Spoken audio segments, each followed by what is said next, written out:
Alright, hello everybody who's watching this. I am Matthew Thomas Sherman. It's my Matthew Thomas Vincent Sherman is my confirmation name, Catholic guy.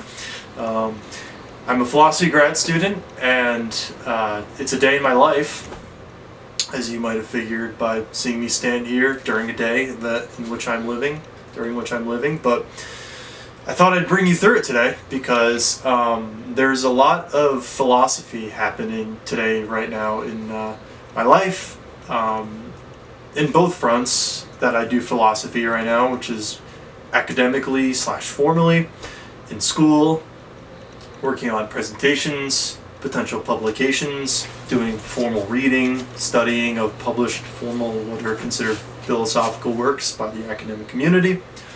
So that's on one hand, that's happening a lot today.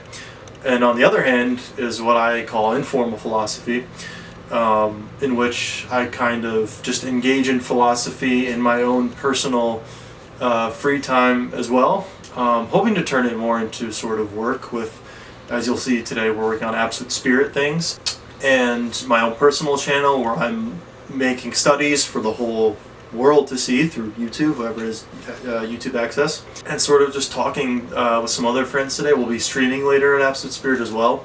So right now, like I said, this is a lot of personal hobby pursuing, still having lots to do with philosophy though, and philosophical thinking and philosophical conversations. So on those two fronts, there's lots of philosophy happening today, and I figured I'd take you through it because I remember when I was an undergraduate, and even before an undergraduate in high school, considering the academic life, it was really closed off to me. Not many people made videos about their experiences and what they entail and what is really done during them. So hopefully this is something that helps solve that problem. So yeah, let's get into it. Let's go through a day in the life of a philosophy graduate student. Specifically, I'm going into my second semester of my Master's of Arts in Philosophy with a concentration in Psychoanalytic Studies at the New School for Social Research. So that's the program as well, in case you were wondering. So without any further ado, let's get into the day in the life of a philosophy graduate student.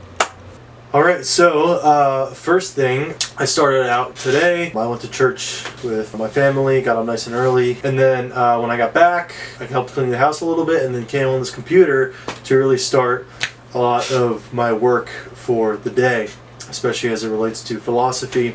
So the first thing I did, I went on my tutoring website. I'm a private tutor, as well as a tutor for some public schools, on varsitytutors.com. And it's sort of like a freelance tutoring site. You get to tutor people, set up appointments based on your schedule.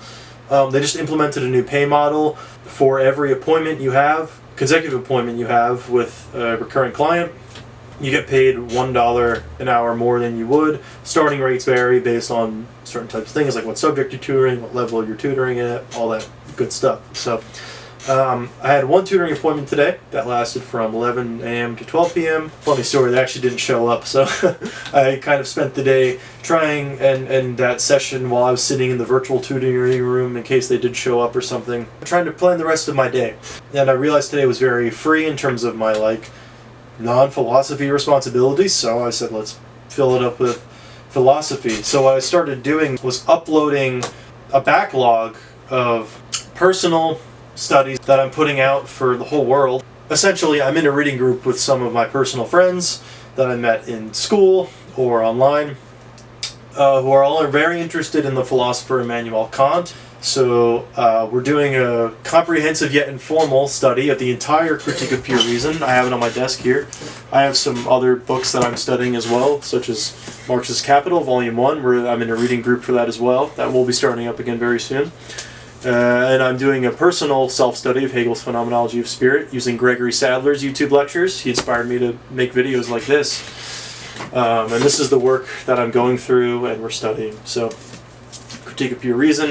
It's the first of 3 critiques by Immanuel Kant, trying to really figure out what we know, or what we can know, what we can't know, and why, and really how the mind works, and how reality works in relation to the mind. And so I have a lot of backlog of footage from that study, so I'm uploading that. We go section by section, and so I've uploaded the last 2 sections. And fun news, we're actually meeting tonight, and you'll see us. We'll get some footage of that later in this evening. We also decided to shoot something for Absolute Spirit, which is a video called Immanuel Kant Saved My Life. And if it's out, we'll put it maybe somewhere on the screen or in the description. After planning that, I decided that I wanted to check up on some books I ordered, so I went through, Alice is behind the camera, funnily enough, right here, has inspired me to try to support as little as I can Amazon.com, because Amazon's kind of a big mega corporation who, from our perspective, is really damaging the environment and social relations, and kind of advancing the capitalist mindset, grind set, and really kind of implementing lots of ways of being and thinking in the world that we just don't agree with. And I'm sure we can get more into that. There's a whole, that's a whole can of beans that I just kind of wanted to introduce to relate to the fact that it had an effect on my personal life. So I made some accounts on some other websites and more small bookshops that I wanted to order from online. So I ordered some books that I want to study. I'm getting more into philosophical theology. Theology is actually something that got me into philosophy. And I kind of got away from it, studying more metaphysics and epistemology, as you can see here, and maybe some political stuff, but I want to get back into theology, so I ordered some theology books off alternative websites that are not Amazon, which is my usual go-to. So I'm glad to have made that change in my life. So got those books ordered and account set up. After that, I felt like reading some actual philosophy. I said I've ordered books and uploaded videos about reading books and thought about reading books. I'm like, why don't I actually read something? I have a lot of reading to do this winter break and in the months to follow, because I was very generously and graciously accepted into a philosophy conference, an academic one. It's my first one ever that I will be attending and presenting at. I'm writing about Spinoza, which is why Spinoza here in written form is on my desk. And I'm writing about him and 2 assumptions that he has in his philosophy called substance monism. He believes reality is made up of one thing, and it's a substance. And what that means is a little complicated. I'm not going to get into it, but essentially I'm arguing that ever since he's made this, he kind of maxed out, so to speak, his type of philosophy called rationalism, which is the view that we can understand the world either exclusively or primarily through rational thinking.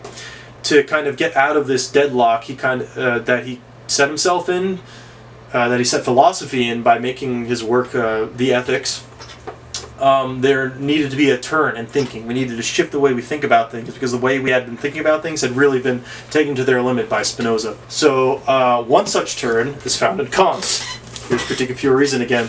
Kant, what he did in this work is known as the Copernican turn in philosophy, which means a lot of things, but basically Kant revolutionized the way we think about the world. Instead of either rationalist like Spinoza or empiricist like other thinkers like Hume and Locke, he kind of synthesized them, as is often said, through his philosophy known as transcendental idealism. And that really changed, among other things, how we look at existence, which is something that Spinoza here kind of assumes. So that's the first part that I'm arguing. The second part is another book, Slavoj Žižek, Less Than Nothing, Hegel and the Shadow of Dialectical Materialism. It's a huge 1,000+ page book on his, mainly on his interpretation of Hegel, and how that is affected by and also has implications for psychoanalysis, for Hegelian philosophy, for Marxist political theory, and all these things and how they affect each other. And something that Žižek critiques in here is a principle of philosophy known as the principle of sufficient reason, because which is the second assumption that I'm challenging in my paper that I'm writing for the conference, and I'm basically going to talk about how Žižek challenges it through the lens that reality isn't as rational as Mr. Rationalist Spinoza here would like to be, And so we can't really sort of calculate things rationally. So that is the gist of what I'm writing about for the conference, which is happening in March. So I've got a few months, but with everything else going on in my life, that isn't a whole lot of time. So now's as good a time as ever to really grind out the details of my argument and sort of an outline of the paper. So to do that, I'm reading a book now, the Oxford Handbook of Spinoza. Most of it very graciously. I'm very thankful that there's a free preview on Google Books, so I don't actually have to buy this book, which is something that is an expense, I think, that often goes underestimated in academic life. Books are really expensive. Holy crap. Maybe they shouldn't be that way, but I'm very thankful that every now and then I get something like this where there's a free preview, and I'm also very thankful for my library at the new school that often gets me free access to books and resources, articles, all those good resources. So very thankful that such a rigorous and helpful resource is free, and I'm reading that, and I was reading that for quite a bit until Alice got here. So now Alice is here, and so I'm going to take a break from reading this. That's the kind of academic stuff I've been doing, and we're transitioning now into informal things where I'm filming this video that you're watching and this part of it. And now in a bit we're going to go out and film the Absolute Spirit video, which we'll probably film a bit of this video as well as we're filming that video, so you can kind of see how we make Absolute Spirit videos and how we're making this one. And it's just part of the day of my life as a philosophy grad student. A lot of my day and a lot of my life is really revolved around this subject that I've really found amazingly meaningful and important and life-changing, that I've decided to dedicate a lot of myself to and a lot of my time to. It's certainly intense, and I think that's really an important thing to remember. If you're considering graduate school in any subject, you've really got to have a dedication to it, where you want to spend not only like time in classrooms in school with it, but like also just a lot of your free time, like enveloping yourself in it in informal discussions and sharing of knowledges and social events, as well as just grinding out time in your room on your winter break reading about Spinoza in my case. So but I really do love it, and it's amazing. I'm so like driven by it, and so I felt so like invigorated today as I was doing all these things that I've been going over. So that was the beginning of my day, and now it's 4:38 p.m. and it's winter time, so the sun's going down. So I think we should end this segment and go out and film some Absolute Spirit content before it gets super dark. Maybe the dark won't matter, but now let's move on.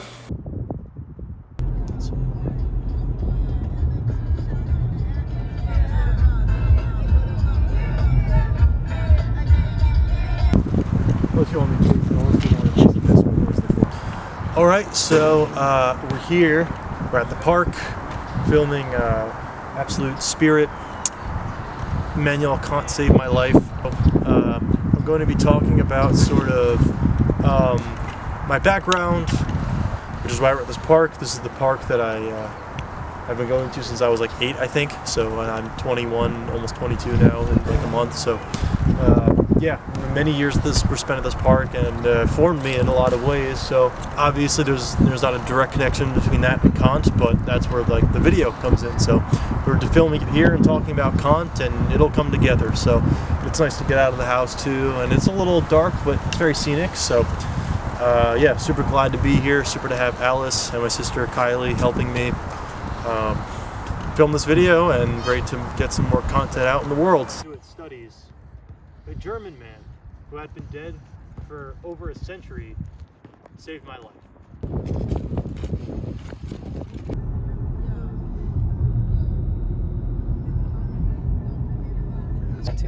But I was also talking more like while we're filming, you talking, you know? Yeah. Oh, I can't park it. Yeah, the parking lot, sorry, was that wide open space. I think there's a shot we can get where we can have this, like, I think it's a little dark, it's like towering, like, kind of centerpiece of it. Oh, like this thing? Yeah, like these big, like, cross in the air. But... yeah, that's nice.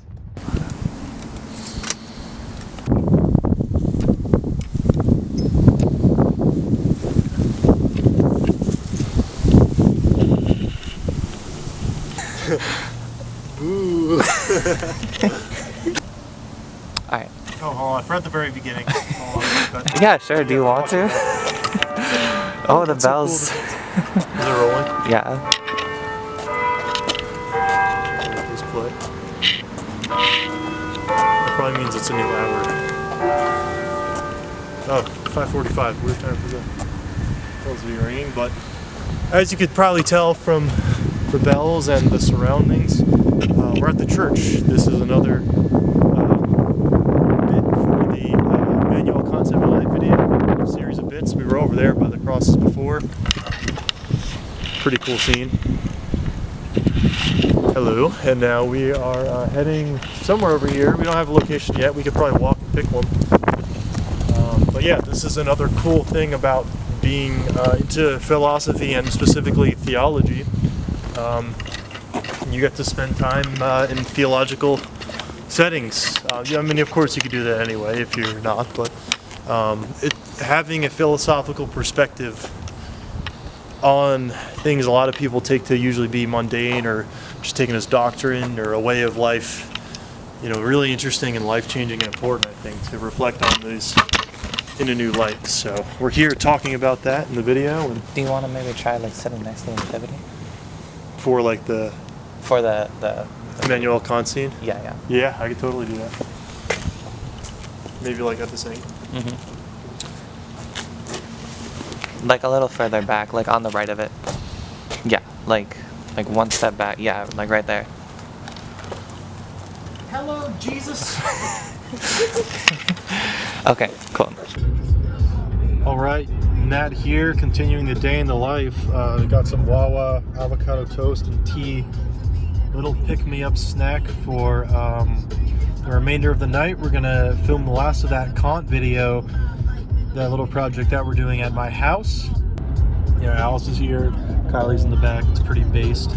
Oh, we're actually coming up on the quick check I used to work at. This might be a cool like little callback to before I was a philosophy guy doing that in like, I mean I was a major here, but nah, it's fine. Maybe that's for another time. But there's it is. I used to call that place home in a lot of ways. Spent like 40 hours a week minimum, like when I wasn't in the school semester. So I loved a lot of it though. You know, definitely don't regret it. Look back at it fondly. So bye quick check, and we're on our way home to film more awesome informal philosophy content. Before we get to some more like. Oh, Patrick, you're good. Okay, cool. All right, here we go. All right. Hello, everybody. Welcome back to the comprehensive yet informal study of Kant's Critique of Pure Reason. Where are we? Over here. Yeah. Woohoo! All right. Yeah. Pat and Kirk are here today, joining us again. So last time was a bit of a doozy. We're up here, or not on this page, but we're in the section here, Anticipations of Perception. Named his enterprise that way so we can know that. And yeah, as you can see here, so in all appearances, the real, which is an object of the sensation, has intensive magnitude. So that we're kind of going over what is required for perception, essentially. Yeah.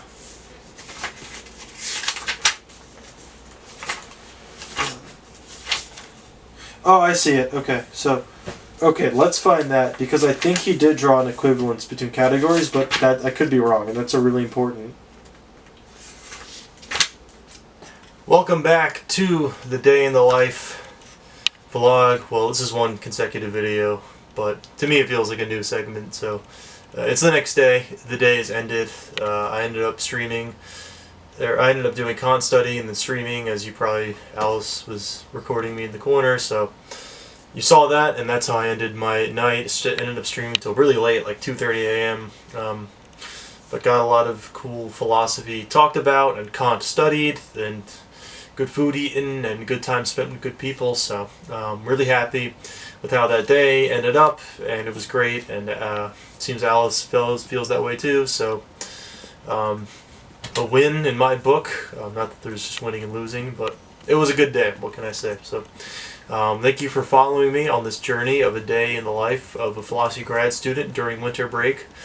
Hope to make some more personal content like this, and hope you gained something from it. And if you did, please feel free to, leave a comment and interact and join the community and be based and all those wonderful things. So thank you. God bless you, and I'll see you some other time, I suppose.